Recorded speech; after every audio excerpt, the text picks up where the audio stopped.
Greetings, my Sudanese people and all African people worldwide.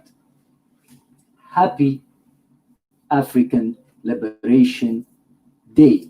Today, to celebrate the accomplishment of African people, we are still slaves in our minds, though we have been free from the physical slavery, but we're still into the Euro-Asian mindset of ideology. In our own struggle searching for liberation of African people, we come across the language of the Happy Valley people, the official language of the inhabitant of the Nile Valley, Rani Kemet, with the pursuit of many scholars and academics, Sheikh Anta Diab, Marcus Garvey, Rakati Amin, Osar Patah,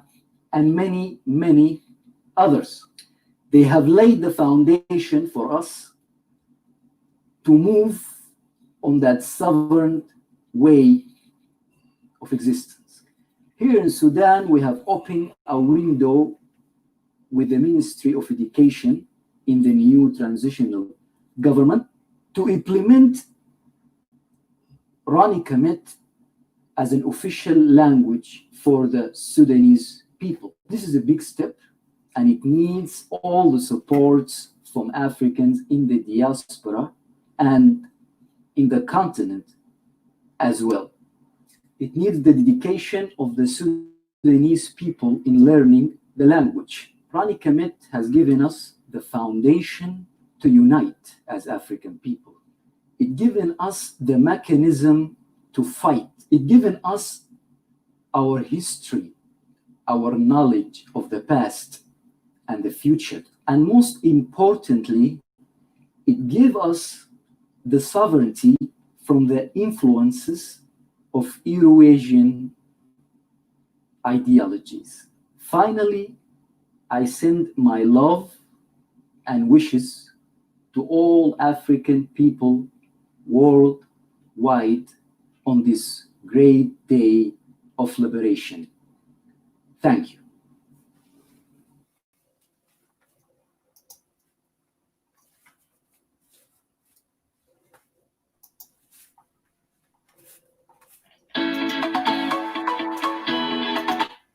Welcome, welcome, welcome, welcome, welcome, welcome, welcome. Good afternoon, family.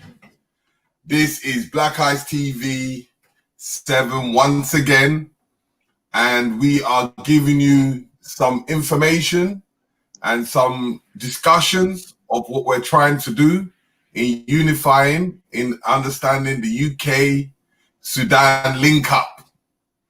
But today is very special. This is why we're doing it very early. So I introduce my co-host, Mr. Rich. Us all people, big up.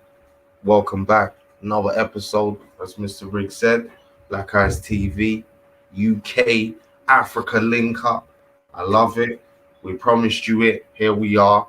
You know what I'm saying? We just played a quick intro from our brother. I'm going to let him introduce himself and tell you a bit about who he is and what he does. But again, big up to everybody joining us. You know the routine. Hit that like button, subscribe, share the video out, donate if the mood takes you. Yeah, support the movement. So without further ado, brother, introduce yourself to the people. Let them know who you are, what you do, and you know why you've joined us today. And then we'll get into the conversation.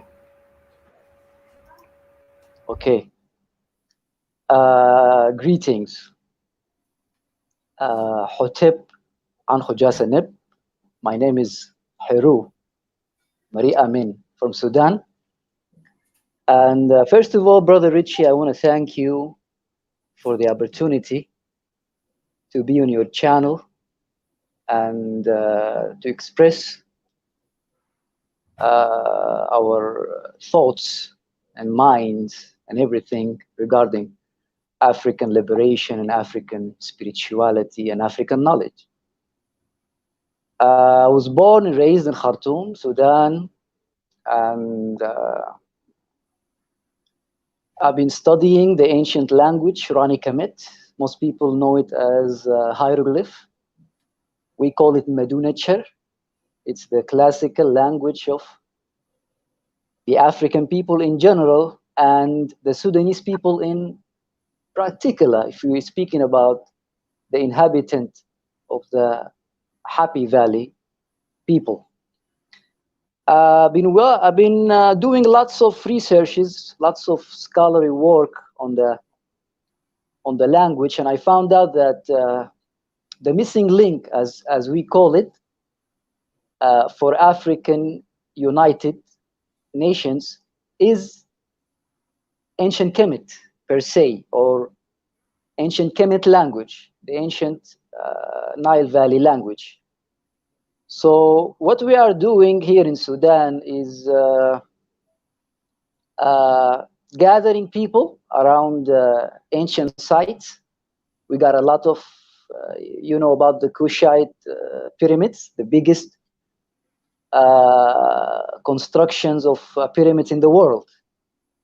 And just yesterday, I just found out there's an island called Mugrat Island, which has lots of temples and ancient Nile Valley carved Medunecha. And that tells you the connection. Most people don't know about Sudan. Lots of people know about Egypt, but Sudan is where the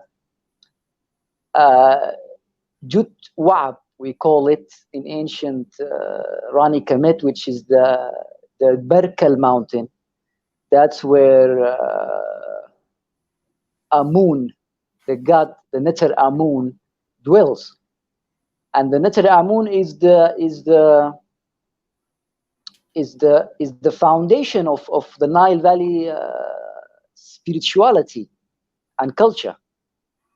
So there's a lot to talk about on that subject, and there's a lot of discussion we can make on that subject. And I need to stress that in order to understand or understand, let's say, or overstand ancient Kemet, as we call it, Kemet, is to learn the language. If you want to understand the spirituality, you have to go through these layers of knowledge and initiation. And one of these initiation is actually learning the language, because when you go in depth in collecting the pieces, or the hieroglyphs, they call it, you start to find out what actually the spiritual system is. And what Elder PTAH Osar is doing is that he's telling us about time, is that he is cracking on the ancient calendar. But most of us don't know the language, so what he's saying can be misunderstood in so many ways. That's why I always stress in every interview I do, in every lecture I do, every meeting I do, is that the key in African liberation is actually in knowledge and education, and in the Rani Kemet, or the Medunecha, Sesh Medunecha language.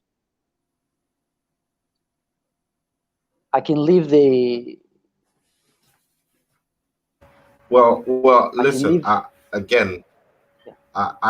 hear what you're saying, but first of all, for people that don't know, as the brother said, ancient Kemet, the missing link for the African United front. That is the title of the show, and as you just started to allude to the spiritual system and knowing the language. So, first of all, let's touch base with Sudan itself as a place, because me and you have spoken about regime changes and various things of that nature. So why don't you tell us a bit about what has been happening, and obviously the new paradigm that you're now moving into, because obviously how it was a lot harder for our people to understand their ancient history based on who was in charge, the fact that it was Islam. So speak to that point and give us a little backdrop on what's been happening in the Sudan and why it's even more key now to have this conversation, kind of thing.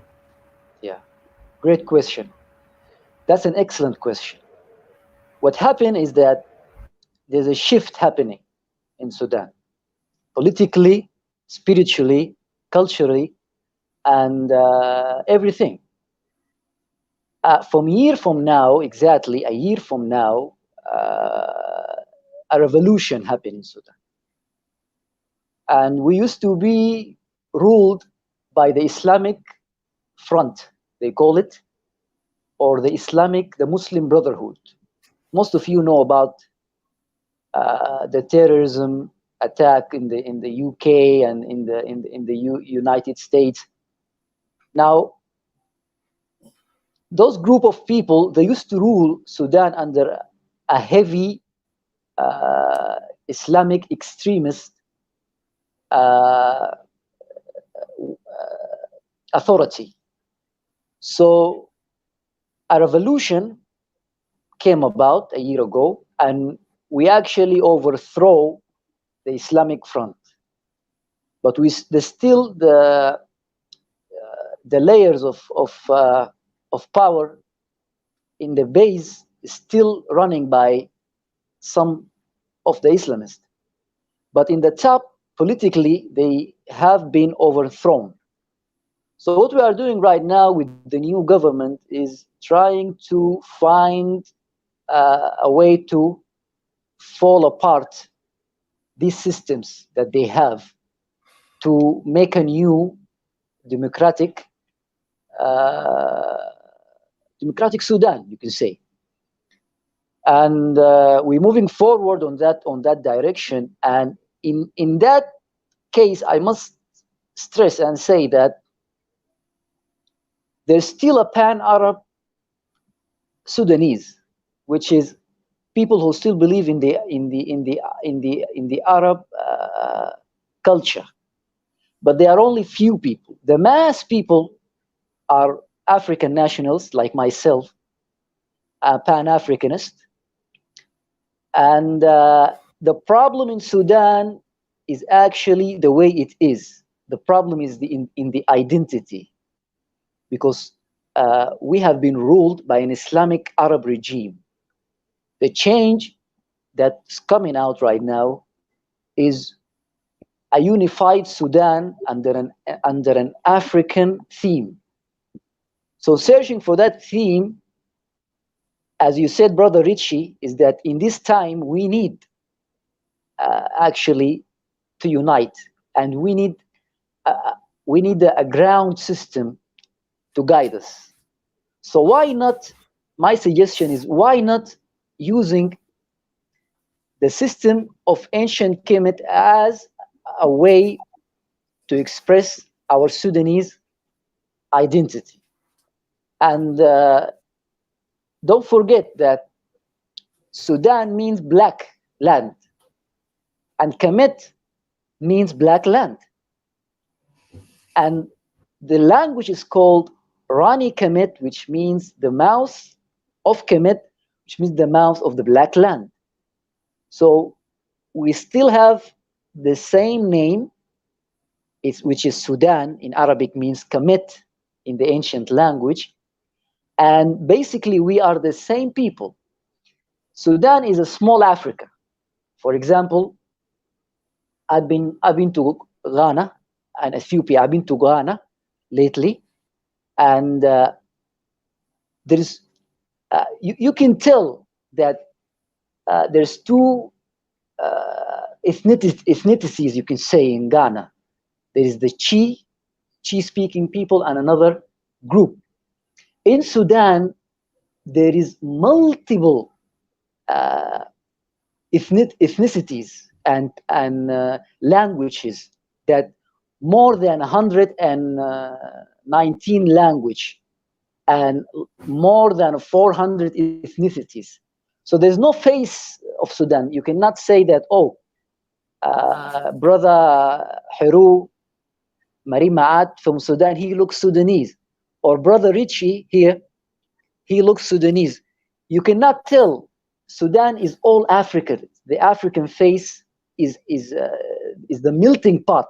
Sudan, you can say. So if we want to find a new land, you can say, to flourish as African people, Sudan is the place for that. No doubt, no doubt. Yeah. I know you're the curator of the museum, right? Out there. Speak to the challenges that you. Sorry, go on. I do some tours in the National Sudan Museum. In my page, I invite people and I take them in the museum, and we start to, like Brother Infundishi is doing in the West. Brother Infundishi, he takes people in the museums, right, and showing them the ancient hieroglyphs or the glyphs, and that's really important when you do that, because when you invite someone and bring him in the museum, when he see the ancient artifact and he see the glyphs and you read them to them, they start to find out that these things is accessible to them. They can actually read it, so that they can actually know the meaning of these words. So most of the people, even though Egyptology is a study, has been in Europe for 100 years, but when it comes to the consciousness of the people in Africa, it's still away. Still, now we're getting somewhere. Understanding the language right now, we are grasping that gap. And another thing, when you learn the language, you find out that those are normal people.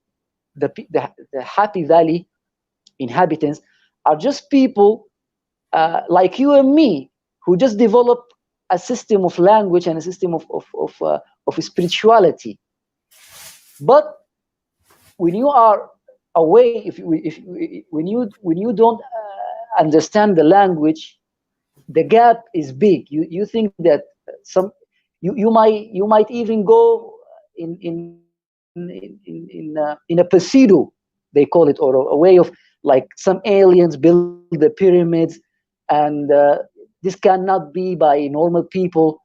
And people in the religion, people are stuck in Islam, in Christianity, Judaism. They think that those people used to have demons working with them, helping them, building, and this kind of stuff.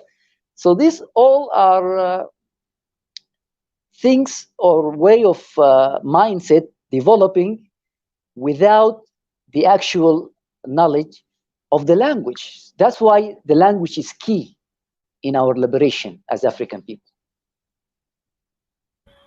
No doubt, no doubt. I mean, I know you do classes, and as you said, you do tours.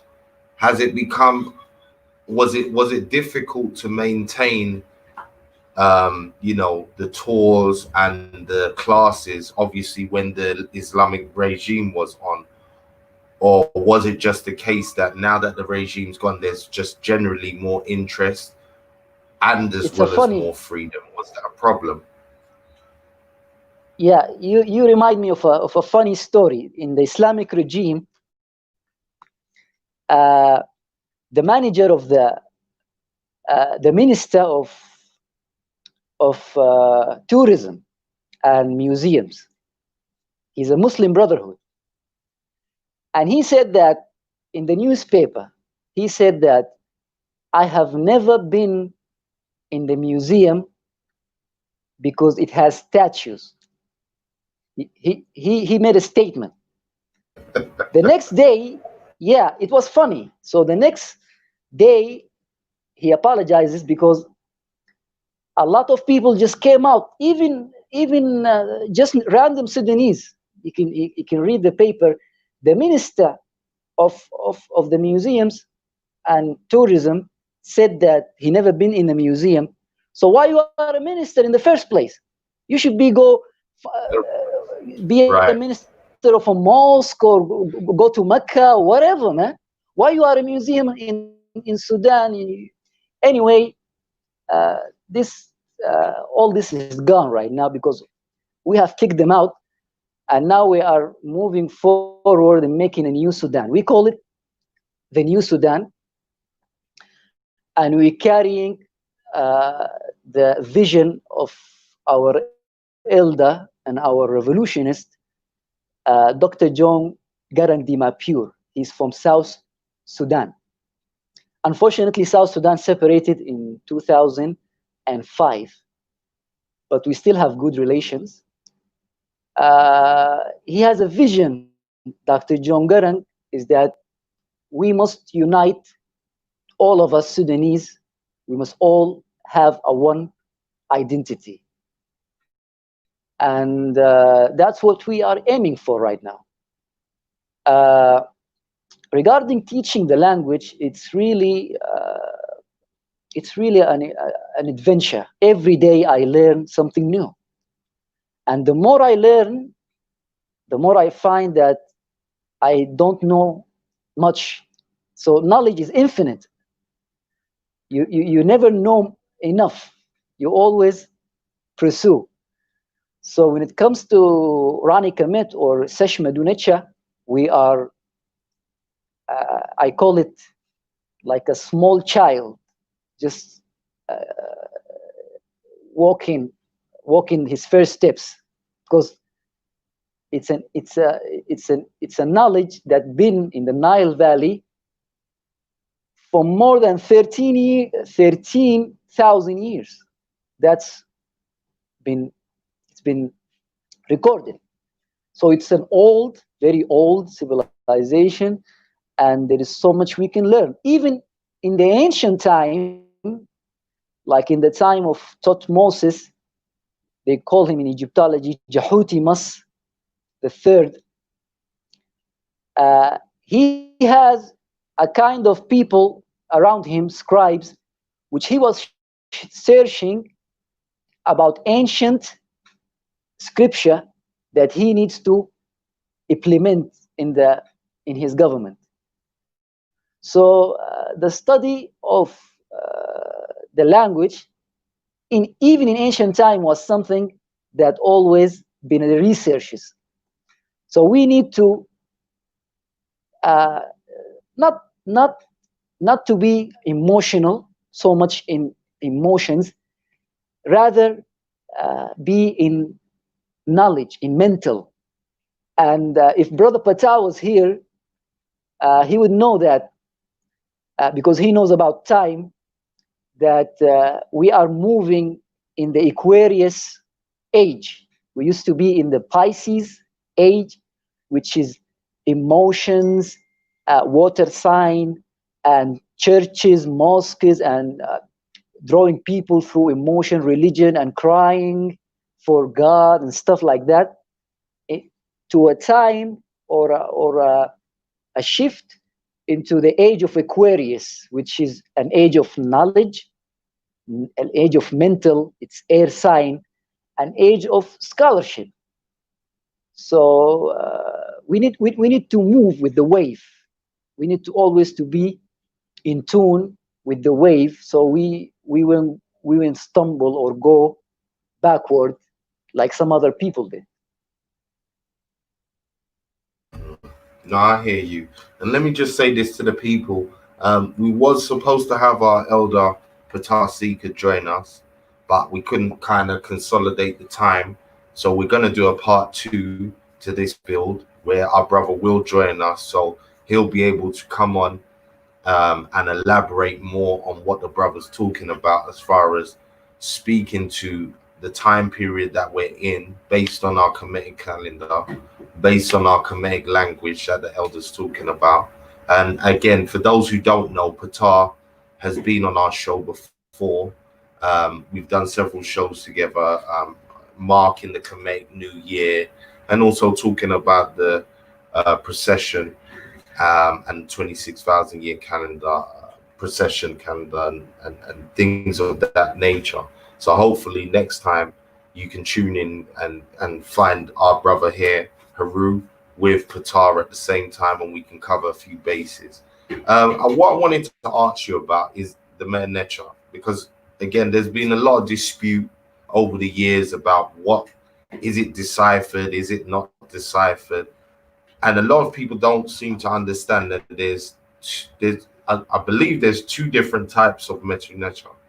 So there's the normal process that the people were speaking, and then there's the priests and kings type concept. Speak to that difference, because again, I don't think a lot of people realize those differences, and they tend to think that the whole language is in dispute, basically. So can you speak to that? First of all, the language been deciphered 140 years ago. That's the official decipherment, which is made by Don Francois Champollion, the French scholar. So there's four types or four time period of the language. The first period is the Sash Medunacha, and Sash Medunacha means the writing or the written Medunacha, the hieroglyph. So the hieroglyph is the picture which you see the signs and the owl, the trees, the drawings, the drawing system is Medunacha. It's called Medunacha. In earlier or in more later time, it developed a new way of writing, which the Greek call it heretic, which means priesthood. It's the same language, but different way of writing it. Later in time, it came what we know as demotic. And demotic is also a Greek word, means popular, like democracy, for example. Demotic, the ancient name for it is called Sash Nishat. Sash Nishat, and Sash means writing. Nishat means documents and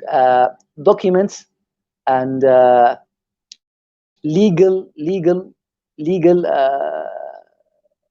letters. So in that time, the ancient Kemite have lost their knowledge of the first writing system, which is Medunacha, hieroglyph.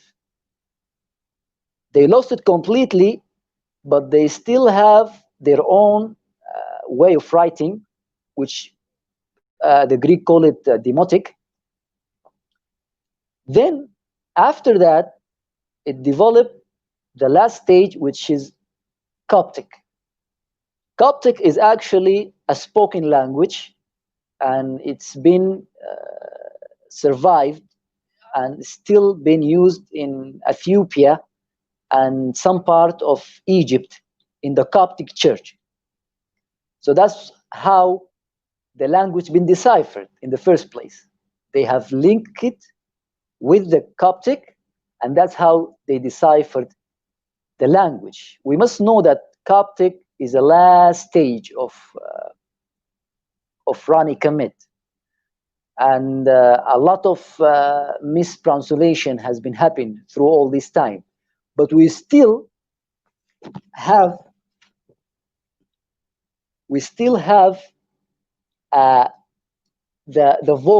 vocalization of the language. Even just yesterday, I was speaking to Coptic from Egypt.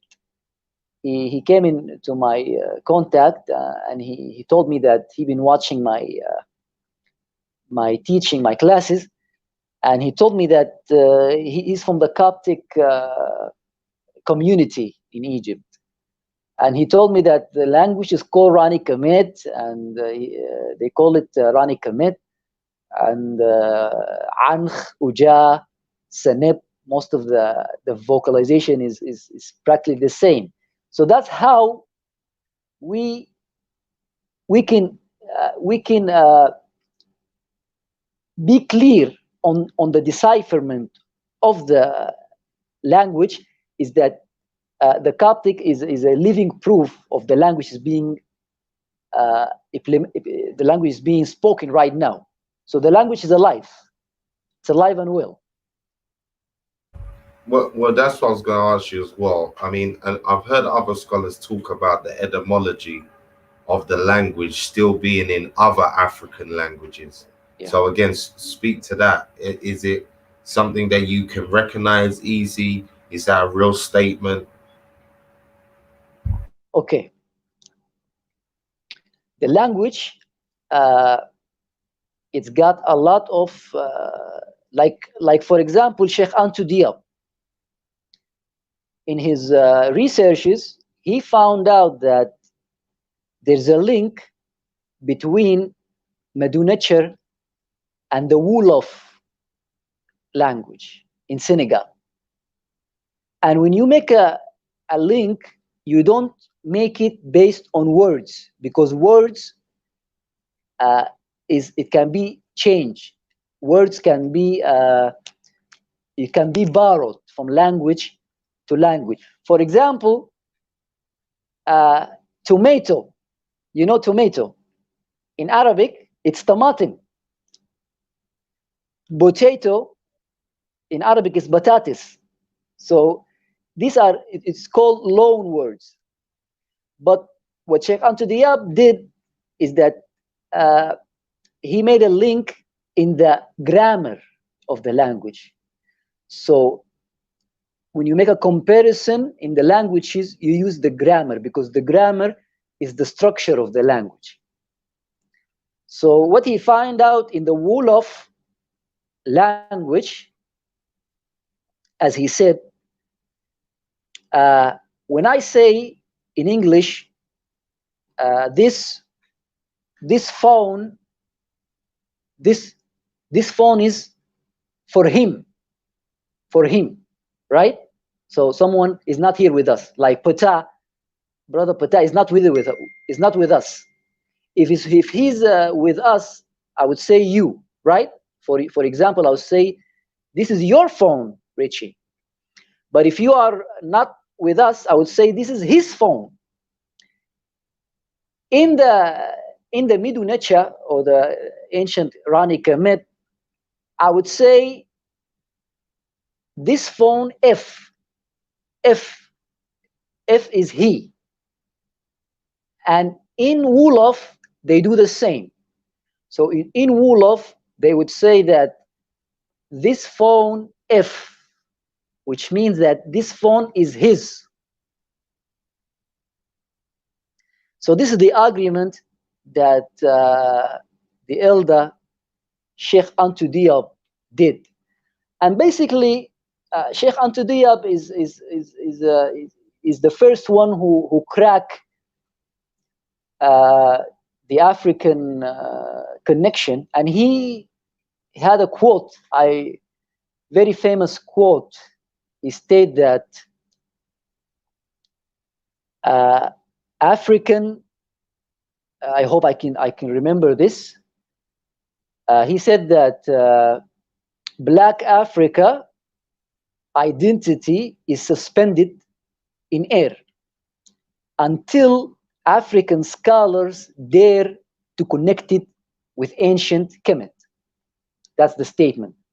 Because he was around when he was in his struggle. he was around white people. He was a scholar with all those white people. He was only the African scholar in his time. So that's why he made this statement. That's why he said that. That's why we, as scholarship, African people need to dare to link it with ancient Egypt. So there's a lot of links in African languages, because my mother language, you can say, is Arabic. In Sudan, Arabic is the official, or the language that they've been taught us. And we've been I must stress that we are been slave to the Arabs for a long time. I mean, we have lost most of our knowledge of how is it before the Arab came. It's like an amnesia. We have lost everything, and now we're living like we are an Arab people. So regarding the Arabic language, you will find there's a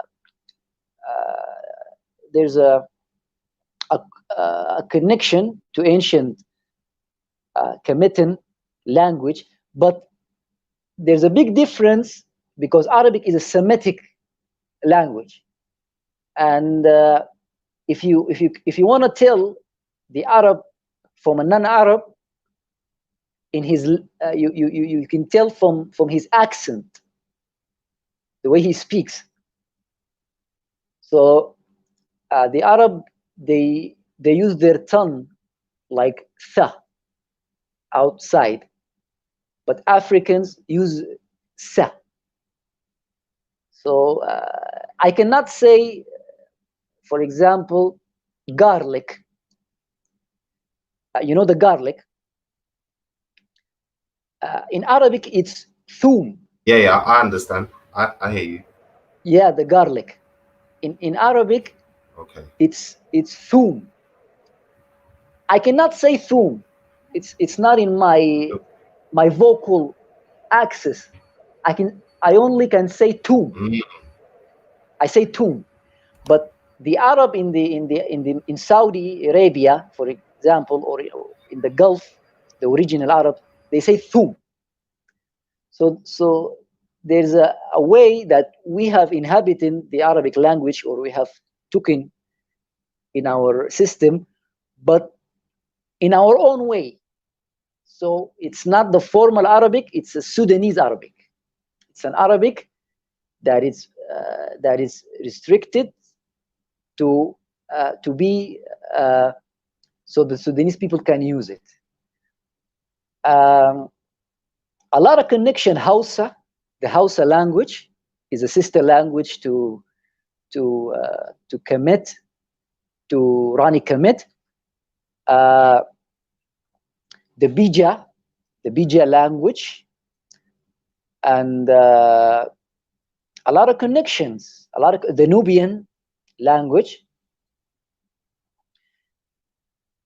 and the important thing when it comes to Rani Kemet is that we must not put an attention or focus on how to link it with other languages as much as to learn it itself, because it's a language in its own.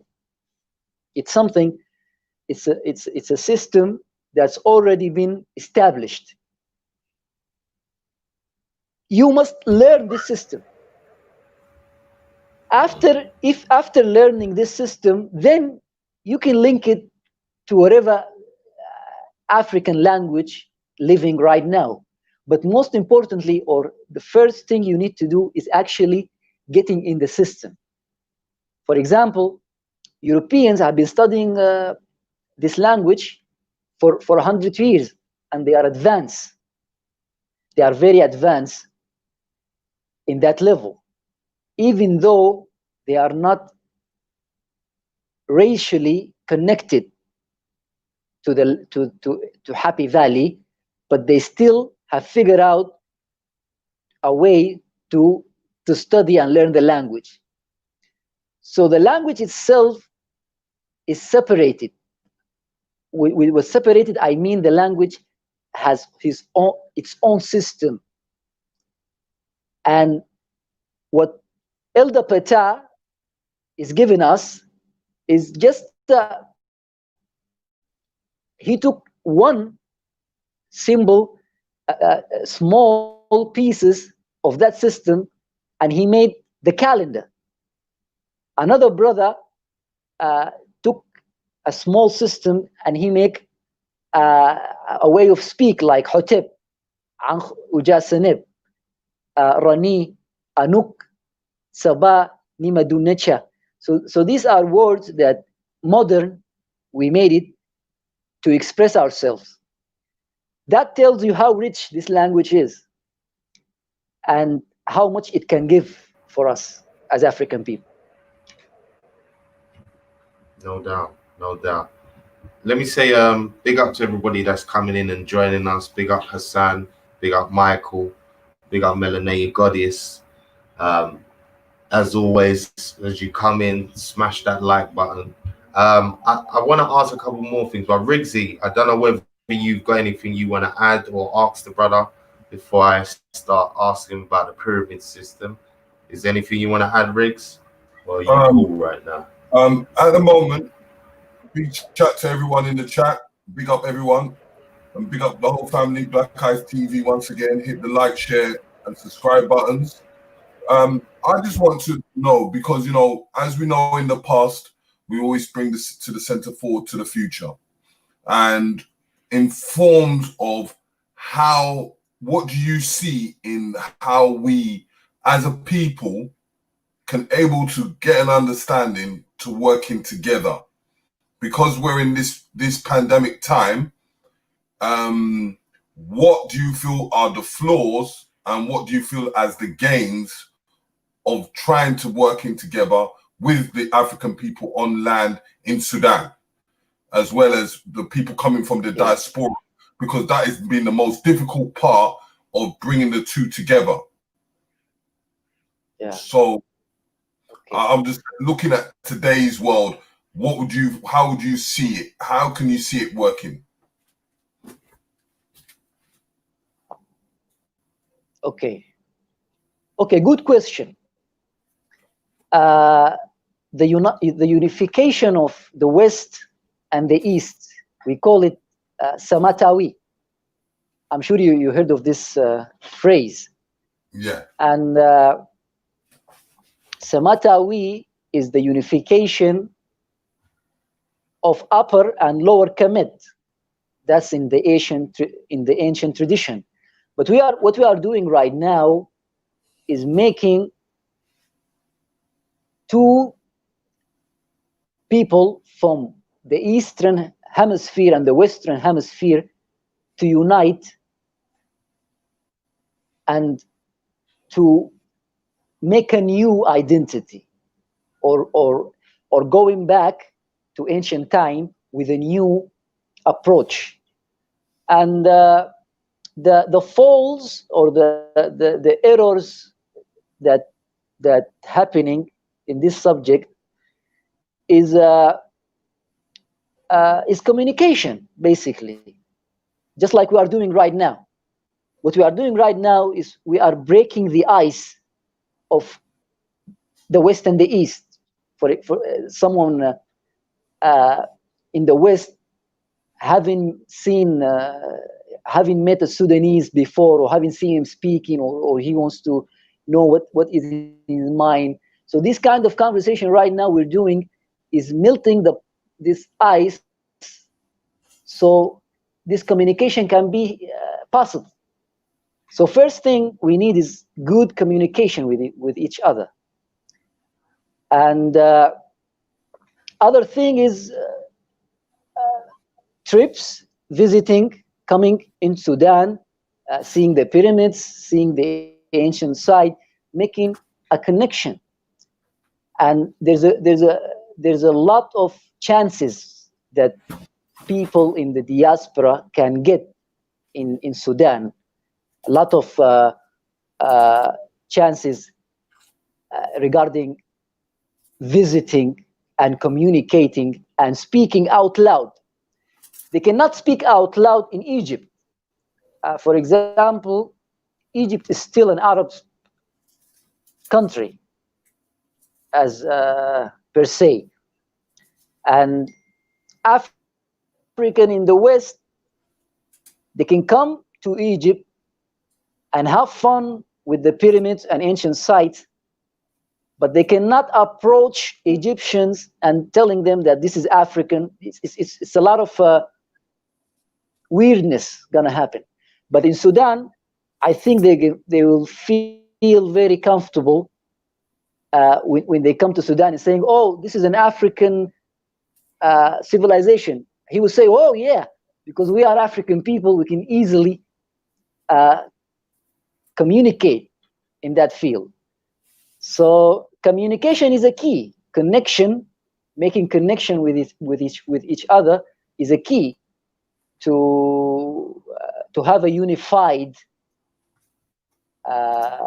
African identity or African power. You can say.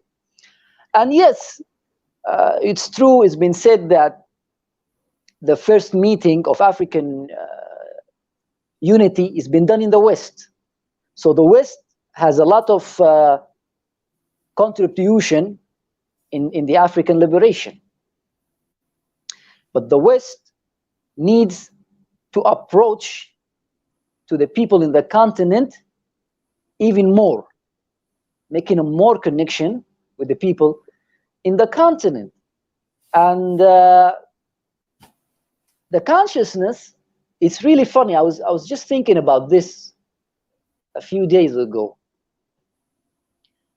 I had like a beef or, with brothers, scholars in the States, and I just went crazy, telling them that we are the original ones. We are in the Happy Valley.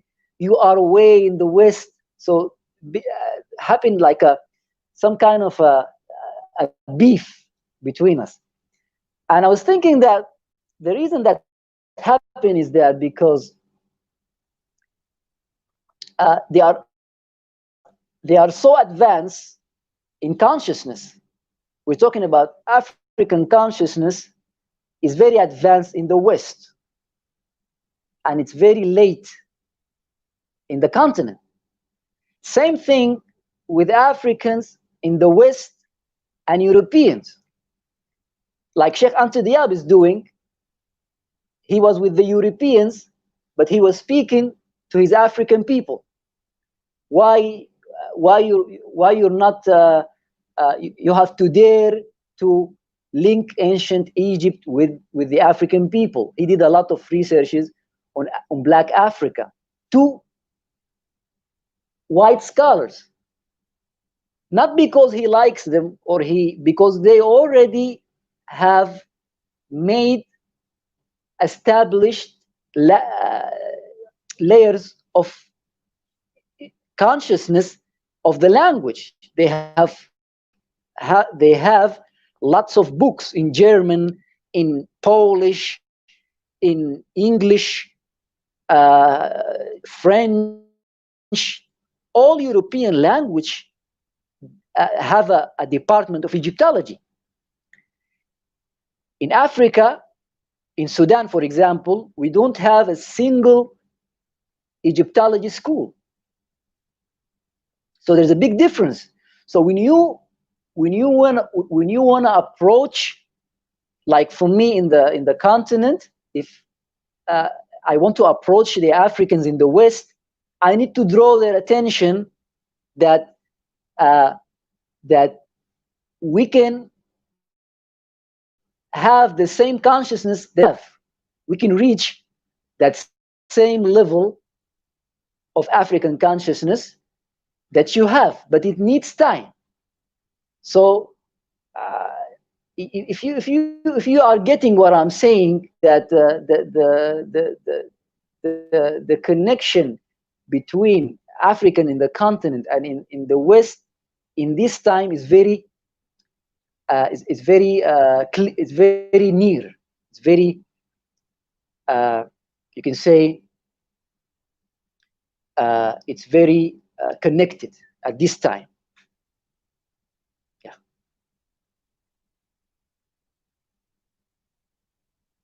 No doubt. A sister in the chat was asking, and we kind of touched on this already, but I mean, you can respond to this.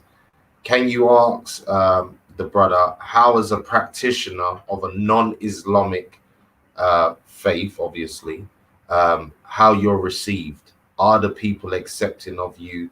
Because obviously I know you've been doing this for a hot minute now. This isn't like something you've just started. So clearly when the regime was still in power, you were still trying to do what you was doing. So in your day-to-day life, how did that go? Was it something that was a taboo subject, meaning that you couldn't speak on it freely, or was it only something in certain circles? How was you received by the general public? Because I'm sure you must have friends and family who are still Islamic. Okay. Yeah, it's a good question, and the answer is I'm a fighter. I'm a revolutionist, and I like to challenge people. So when it comes to religion and spirituality, the thing that gave me the strength to be where I am right now is I've been doing meditation, like breathing meditation for a long time. And through my own spiritual practices, I have awakened certain chakras, you can call them, in the body, which is the spiritual body. And that gives you a strength to face those people. So yeah, I got a lot of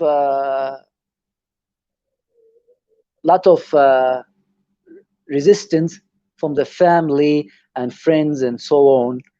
But when you in your own path and you stick with that path, you can always you can always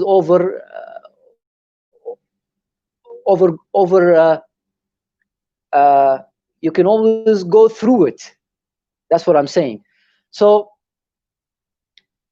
in terms of spirituality and religion, you are the religion. As African people, you are the God. That's you are the divinity. So once you know that, because it's a key in your development to find out that there's a divine spark in you. Once you find this divine spark, nothing will happen to you. You've been protected by divinity, by the divine forces, the creator, you can say. So I've been doing lots of before even under the Islamic Front regime, I've been doing lectures on meditation and spirituality and how to activate this consciousness inside of you. So yes, it's not easy, but it's something that requires dedication and meditation, because meditation is a practice, not a belief. So there's the belief, which is religion. You believe in something that you don't have to, they call it blindly. You believe in it blindly. This is that and this is that. But meditation is actually a practice that puts you in a mechanism, that puts you in something that is practical. That's what meditation is. And if you know about meditation teachers, there is Shiva. Everyone in Hindu mythology, he's got the dreadlocks, he's got the stick. So Shiva has no teaching. He only have method and techniques of meditation. So we're speaking about a god figure or a deity like Buddha and Vishnu. So Shiva does not have a teaching, and this is it's very curious, you can say, because every spiritual teacher has a teaching. Like Buddha had a teaching about the Dharma and all that, and you got in Islam, the Prophet, he used to do meditation. He used to meditate in the mountain, and he got enlightened. So of course the message, when he came down from the mountain and spoke to the people in Mecca about the new way he found, it was pure. It was pure, but in time it become like what we're seeing right now. It's something that is not pure. So every master have a teaching, except Shiva. So that's what makes Shiva so unique, is that he's into meditation and drumming. So he do two things. He drums, he play the drums, and he meditates. He dance on the drums, and he meditates. So in one day he gathered all the people to teach them about meditation, and he just sat down in a meditative state and closed his eyes for 2 months. So he'd been staying that for 2 months, and when he opened his eyes, he found 3 or 2 people still with him. Most of the people left. So those people who stayed with him, he became his disciples. So that's how things are. There's a lot of knowledge you can crack in those deities, but most importantly, in this age and time, which is Aquarian time, or a mental time of scholarly time, we need to engage in practices. So when we speak about meditation, we're not speaking about God and devil and angels, demons, and the Holy Spirit. No, we speak about meditation. We speak about breathing. We speak about techniques, methods, and techniques. We don't go around beyond speaking about the celestial bodies and all that. So it's meditation is a key that gave me this stillness, you can say, to stand in the face of these Islamic systems that used to rule Sudan. Okay, that's all. That's all. I mean, before we move away from the connection that you're stating, one of the questions is there a connection, or what is the connection between ancient Kemet, or the ancient Egyptian spiritual system, and Sufism? Oh, that's deep. It's deep. Yeah, it's a deep question. You could remember, Elder. Let me say this: we are going to be doing a part 2, so we're whetting the people's appetites. Don't give them all the gems. Just give them a little taster for now. When we come back for part 2, we'll go even deeper into the systems. But just speak briefly on that one there. Yeah. Okay. Yeah. There's a lot of connection, and the connection, you mostly find it in the first Sufis. And by the way, the name Sufi in Arabic is woolly head, or woolly hair. So the word itself is telling you that a group of people with the woolly hair used to teach people. That's what Sufism is. And the name came about in Indonesia. It's an Andalus, which is Spain. It used to be ruled by the Sufis under Islamic conquest. So they came under Islamic army and Islamic conquest, but it was only a veil to them so they can teach the Sufi teaching to the Europeans. And that's what gave European the knowledge that they have right now. All the knowledge that the European have, it came from the Sufis. The Sufis taught them everything. The link between ancient Kemet and Sufism is big. The first decipherer of ancient Rani Kemet Midunacha is a Sufi master. His name is Jabir ibn Hayyan, and you may know about him because he invented chemistry. He's the first chemistry. He's the first chemist, a physicist. So Jabir ibn Hayyan wrote a book called Treasures of Words. Unfortunately, the book has been lost, but in the book, he talks about deciphering the ancient language. There's also a Sufi mystic, a teacher. His name is Ibn Wahshiyah.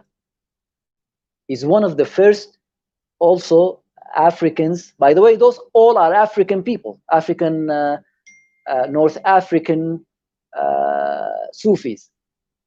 He wrote a book on hieroglyph. He calls it, it's a long name, but the book is about the passion. He calls it the passion of words. And in the book, he's the first one to actually crack the code that hieroglyph is actually a phonetic language. Because before him, and even in Champollion time, people used to think that hieroglyph is an ideological symbols. They don't have a phonetic value. So Ibn Wahshiyah was the first one who actually knew, or actually in his book tried to, and he deciphered like 2 or 3 glyphs in his own writing. So the connection between Sufism and ancient Kemet is something that, like you said, Richie, it's something that's deep. It needs, even in Sudan, 90% of the Sudanese people are Sufis. So Sufism is a big part of Islamic of Sudanese culture. The Islamic front, or the Islamic government that used to rule us, they have tried 30 years, they have tried to destroy Sufism. They couldn't. So they have the power, and they have the authority, and they have all the money, but they couldn't destroy the Sufism in Sudan because it's very powerful. It's something that is very powerful, and it's based on ancestor worship, basically. That's what Sufism is. And at the end of the day, this is ancestor worship. And ancestor worship is the most pure way of worship. It's the most authentic way, because you cannot fake your ancestors, right? You cannot fake your ancestors. Right. But when it comes to religion or organized religion, that's what fake came, because there's something you need to worship, or all people need to worship. So that's where politics goes, and that's where unpure energy comes. But ancestor worship is the purest form of worship. Yeah. No doubt, no doubt. Yeah, the brother went in. He's dropping them gems. Listen, we've reached the hour mark here. Today, as I said, I just heard from PTAH while you was talking as well. So we're definitely, as soon as we come off here, I'm going to reschedule a time for all three of us to build. So again, people, look out for that show where our elder PTAH Seeker will be coming back on and joining Brother Haru, myself, Mr. Riggs, for more of an in-depth conversation, even more about the Kemetic faith. Well, I shouldn't even say it like that. The Kemetic spiritual system. Keep it real. You get me? And identify it clearly. So we'll be going into more of that. But before we wrap up, because Riggsy has to do a few things as well. I'm pressed, and I know the brother's given up his time early in the day. But I just wanted to touch on the pyramid systems that's in Sudan, because I know a lot of people may not be aware of just how many pyramids there are. And obviously, because the focus is always on Egypt or Kemet as far as pyramids go, again, this is a part of the history that people may not be aware of. And also, then they may not be aware of the chronological order of the pyramids in Sudan, predating certain times some of the pyramids that you're finding in Egypt and such. So just briefly, again, speak on that before we wind down. And once you've spoken on that, you know, give us your end words that you want the people to kind of leave with before we, you know, conclude and go into our part 2 discussion. Okay. The pyramid, the Kushite, the Sudanese pyramid is, as we said, is the biggest complex in the world. And there are more than 280 pyramids around Sudan, and I'm native to that place. It's my ancestors' place. Like when I go visit my ancestors, I go to the Kushite pyramids. A lot of people don't know, but it's been smashed from the upper in the capstone by an Italian. His name is Follini or something like that, and he came with the Turkish army, and he has a dynamite, and he blows these pyramids to find treasures and all that.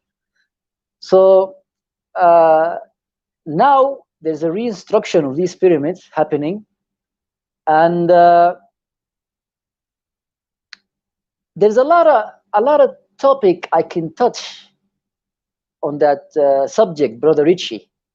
I mean, there's a spiritual side to it. The pyramid is a mathematical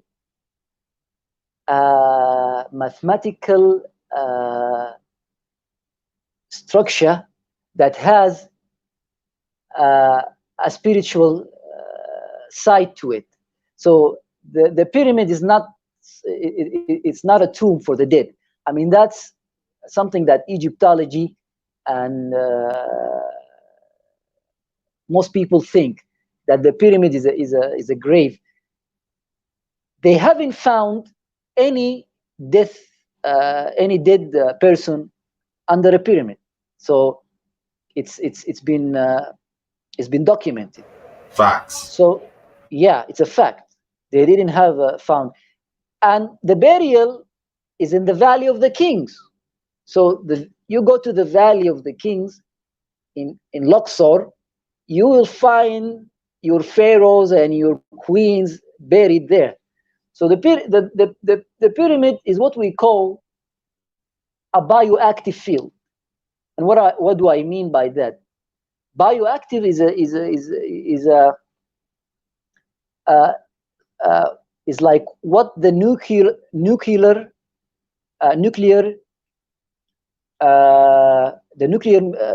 energy, which is a not normal way of harnessing energy. The nuclear power is that what they do is they play with the atoms in the two atoms together. They play with them, and a radiation comes. This radiation, they harness it and they call it nuclear energy. So this is the difference between this kind of energy and the bioenergy. Is the pyramid is a natural generator of energy. It's bio. It's not nuclear. It's bio. It's bioactive. It's fractal. Fractal, which is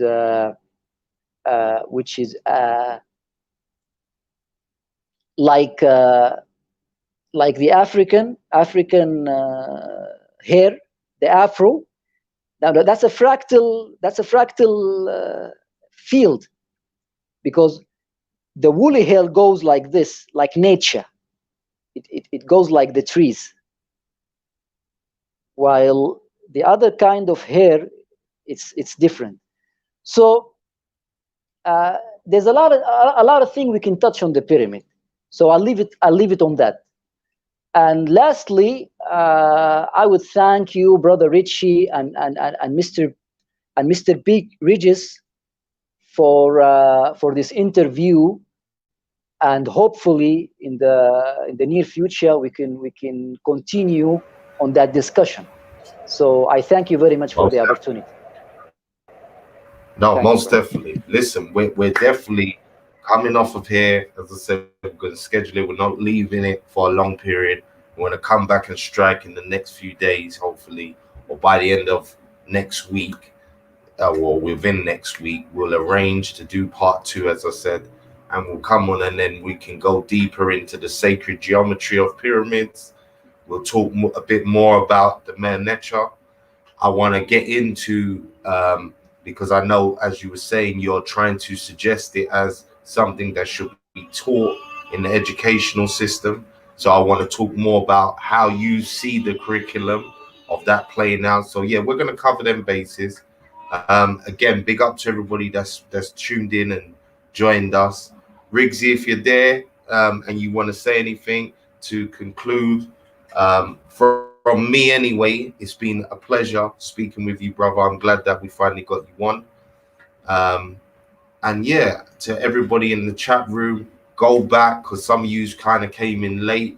I implore you to go back, listen to what the brother was talking about beforehand, because he covered a good few bases and gave us a nice backdrop to what's been happening in Sudan and what it's like for our brothers and sisters who obviously have the Kemet mind state and who are trying to achieve higher consciousness. So look out for that. Go back into the archives, as I said, if you want to find out a bit more about our brother PTAH. As I said, he's come on before. We've done Kemetic New Year shows and other bits and bobs. So go out, check that out. And yeah, big up to everybody that's been joining us. Riggsy, take us out, brother. Yes, before I take you out, I just wanted to go over a few things. In that right now, tomorrow we have what we call the ISC International Sister Circle, and we're going to be having Cheryl Phoenix in this situation, which is the Black Child Agenda. So I just want to put something up, because we are looking, by the time everything is okay, we will be going to do a festival in, hold on, trying to get all these things off the page. We're going to be doing a festival in Cameroon. So I will send this video to push it to the forefront. If I can quickly find it, which, hold on, we will bring this to that form of conclusion. Hold on, let me just get it. But I hope you enjoyed what you received.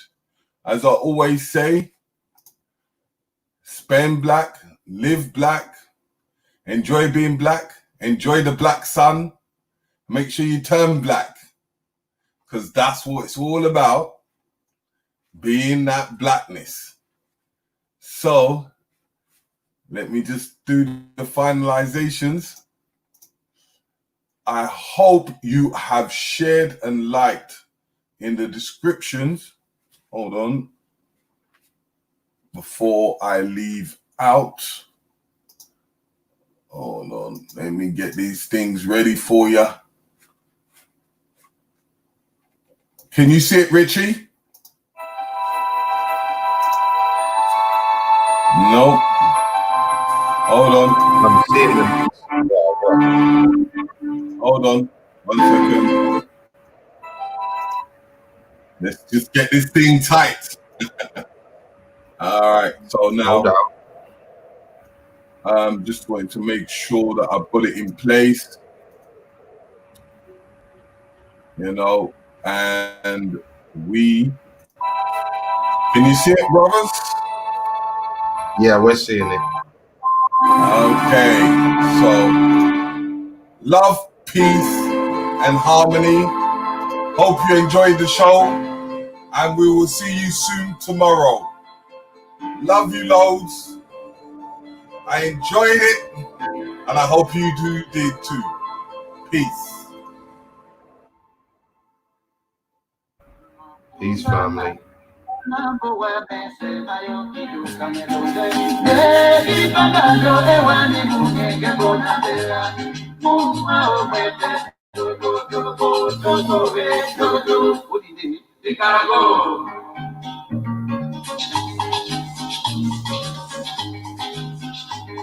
Matumba mawase nese mayoki joka nelose. Ipata mane wani yo mama posa mune. Mama obete togo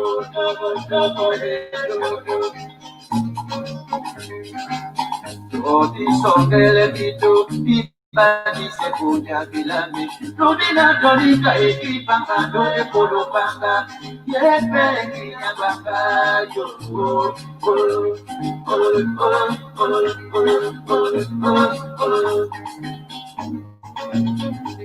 William teka kumwa atetenga ndongo saka koba kachana.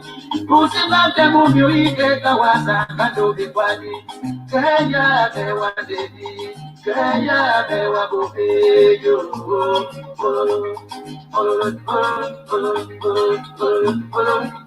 Tombudi ile ketongo badi, joyi toto nyandi obone bela bato babina bela. Bela nyasele, ikuta mandenge abina bela. Ayo ibo ayo abina bela. Bela nyasele, ibusi apa abina bela. Emajita foto, yo boy. Ayo boy bela bela bela yo bela bela nyasele. Bandu mamondo babina bela. Bela emakosa. Yo boy, ayo boy, bela, bela, bela, yo bela, bela, bela, nyasa, mi dumbu mina mi yoki yo ye di tomo pende mi.